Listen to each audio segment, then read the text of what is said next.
Garbė Alachui, mūsų kūrėjui. Jėzus net neliepė savęs garbinti. Jėzus pats melsdavosi Dievui. Atkreipk dėmesį į šaltinius. Su kokiu tikslu atėjo Jėzus? Paskaitykit 6 punktą.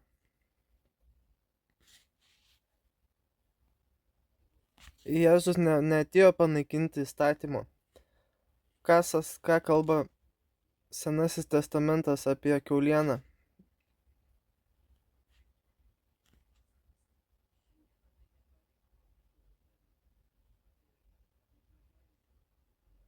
Kiaulienos valgyti negalima.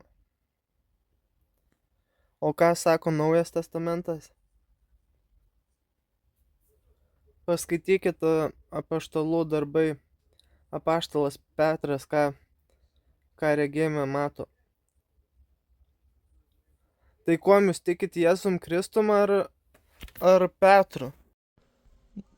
Dabar paskaitykit Korano Suros Al-Bakaros 173.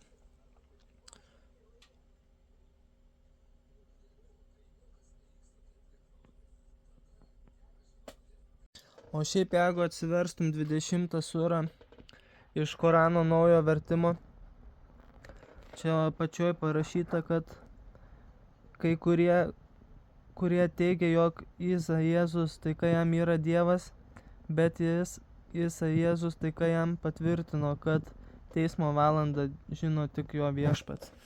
Tai jeigu Dievas, tai taip išeina, kad visagalis, visažinis, viską turi žinoti Dievas. Bet jūs garbinate Jėzų kaip Dievą. Sako, kad jisai vienas ir tas pats, bet iš tikro, kad pagal islamą jisai yra pranašas. Ir jisai buvo žmogus, mirtingas, tai toks pats kaip ir mes.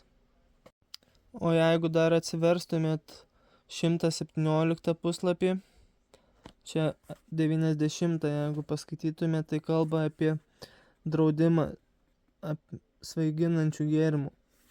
Tai yra uždrausta ir Senajame testamente.